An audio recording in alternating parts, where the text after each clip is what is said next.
नमस्कार बच्चों। लास्ट जो हमने हमारा जो लेक्चर था उसमें हमने राष्ट्रपति की वित्तीय शक्तियों का अध्ययन आरंभ किया था। आज हम इसी को आगे बढ़ाते हुए इसको पूरा करना चाहेंगे। देखिए, राष्ट्रपति को वित्तीय क्षेत्र में बहुत सारे महत्वपूर्ण अधिकार प्राप्त हैं। राष्ट्रपति प्रत्येक वित्तीय वर्ष के प्रारंभ में संसद के दोनों सदनों के समक्ष भारत सरकार की उस वर्ष की आय और व्यय का अनुमानित विवरण रखवाएगा। ये हमने अध्ययन किया था पिछली बार भी। भारत की जो आकस्मिक निधि है उस पर राष्ट्रपति का नियंत्रण होता है और वह इस निधि में आकस्मिक व्यय के लिए संसद की आज्ञा प्राप्त करने से पूर्व ही धनराशि दे सकता है। इसके लिए बाद में संसद की स्वीकृति आवश्यक है। यानी राष्ट्रपति जो आकस्मिक निधि है उसमें धन को खर्च करने की स्वीकृति दे सकता है संसद की आज्ञा के बिना भी, लेकिन उसके पश्चात उसको संसद की स्वीकृति लेनी आवश्यक होती है। उसे एक वित्तीय आयोग नियुक्त करने का भी अधिकार है और जो राज्यों की आर्थिक सहायता तथा करों की आय के वितरण के संबंध में राष्ट्रपति को परामर्श देता है। इसी तरह से राष्ट्रपति के पास न्यायिक शक्तियाँ भी प्राप्त हैं। देखिए, राष्ट्रपति किसी भी अपराधी को क्षमा प्रदान कर सकता है या उसके दंड को स्थगित या कम कर सकता है। निम्नलिखित प्रकार से सजा पाए हुए व्यक्तियों के संबंध में राष्ट्रपति अपनी इस शक्ति का प्रयोग करता है। जैसे उन सब बातों में जहां दंड सैनिक न्यायालय के द्वारा दिया गया हो, उन बातों में जहां मृत्युदंड दिया गया हो, किंतु राष्ट्रपति की क्षमादान जो संबंधी शक्ति है उसका राज्यों के राज्यपालों और सैनिक न्यायालय के जो सैनिक अधिकारी हैं उनकी क्षमादान संबंधी शक्ति पर कोई प्रभाव नहीं पड़ेगा। राष्ट्रपति का क्षमादान का जो अधिकार है उन सब मामलों और अपराधों पर प्रभावी होगा जिनका संबंध संघ की शक्तियों से संबंधित अपराधों से ही होता है। किंतु राष्ट्रपति समवर्ती सूची वाले मामलों से संबंधित अपराधों पर क्षमादान उस समय तक नहीं करेगा जब तक कि संसद ने उक्त मामलों पर से राज्य की कार्यपालिका शक्ति को अलग न मान लिया हो। राष्ट्रपति अपने क्षमादान का जो अधिकार है उसका प्रयोग अपने मंत्रियों की मंत्रणा के आधार पर ही करता है। देखिए, संविधान ने राष्ट्रपति को यह अधिकार दिया है और इसलिए दिया है कि सार्वजनिक महत्व के किसी भी इसलिए कि न्याय में दया का पुट होना चाहिए। इस भावना के आधार पर ये उनको अधिकार प्रदान किया गया है। संविधान ने राष्ट्रपति को यह भी अधिकार दिया है कि वह सार्वजनिक महत्व के किसी ऐसे प्रश्न पर उच्चतम न्यायालय की सम्मति मांग सके जिसमें विधि और तथ्य के प्रश्नग्रस्त हो सकते हैं, और इसका अर्थ यह है कि राष्ट्रपति उच्चतम न्यायालय के पास किसी प्रस्तावित विधेयक या प्रश्न को भेज सकता है और पूछ सकता है कि अमुक विधेयक विधानमंडल के अधिकार क्षेत्र में आता है या नहीं आता। उच्चतम न्यायालय की मंत्रणा मानना राष्ट्रपति की इच्छा पर निर्भर है, उसके विवेक एवं निर्णय पर निर्भर करता है, यानी वो माने या न माने। अब हम लेंगे नेक्स्ट जो है राज्यों से संबंधित अधिकार। यानी राष्ट्रपति ने न केवल केंद्रीय कार्यपालिका वरन समस्त भारतीय संघ का प्रधान है राष्ट्रपति, और राष्ट्रपति को भारतीय संघ के राज्यों और संघीय जो क्षेत्र हैं उस पर भी महत्वपूर्ण उसको अधिकार प्राप्त हैं।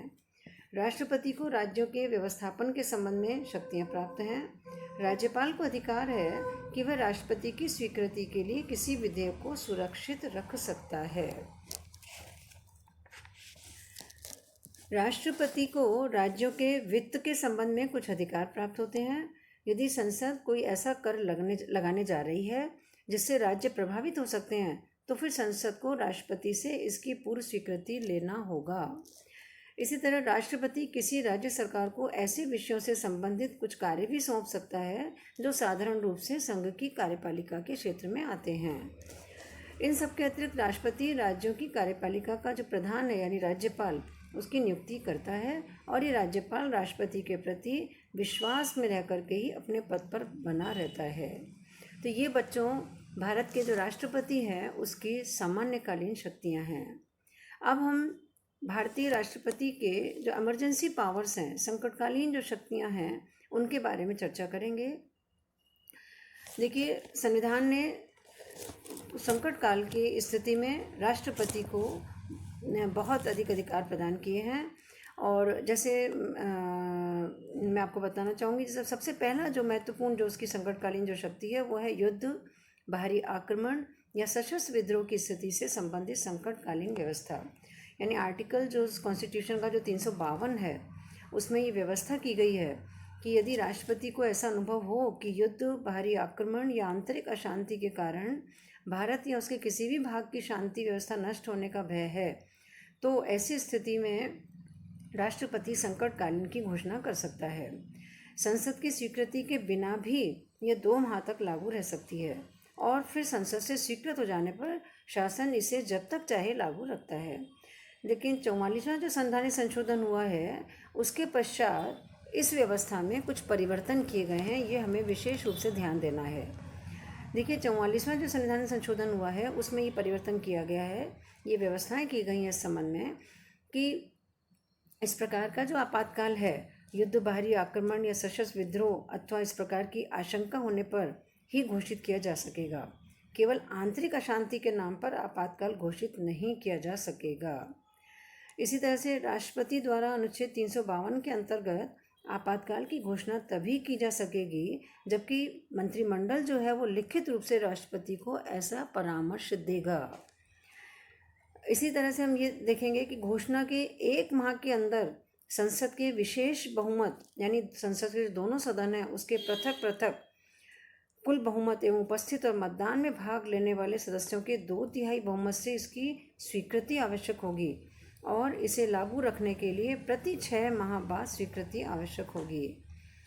लोकसभा में उपस्थित एवं मतदान में भाग लेने वाले जो सदस्य हैं उसके साधारण बहुमत से आपातकाल की घोषणा समाप्त भी की जा सकती है। आपातकाल पर विचार करने के लिए लोकसभा की जो बैठक है उसके 1/10 जो सदस्य हैं वो यदि मांग करते हैं तो फिर बैठक बुलाई जा सकती है और फिर इस पर विचार विमर्श भी किया जा सकता है। राष्ट्रपति द्वारा की गई संकटकाल की घोषणा को न्यायालयों में चुनौती भी दी जा सकती है। राष्ट्रपति द्वारा अनुच्छेद 352 के अधीन संकट की जो घोषणा है पूरे देश के किसी एक या कुछ भागों के लिए की जा सकती है।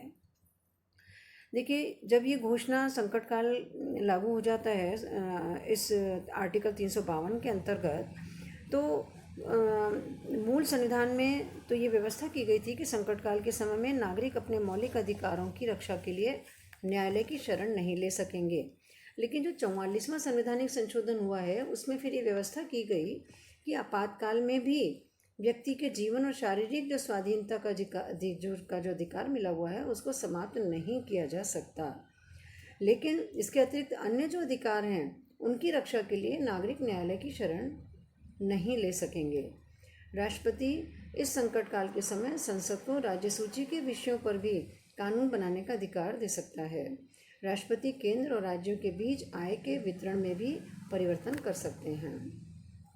इसी तरह से दूसरा जो संकटकालीन जो अधिकार है राष्ट्रपति को वो है आर्टिकल 356 के अंतर्गत राज्यों के संवैधानिक तंत्र के विफल हो जाने के नाम पर संकटकालीन व्यवस्था।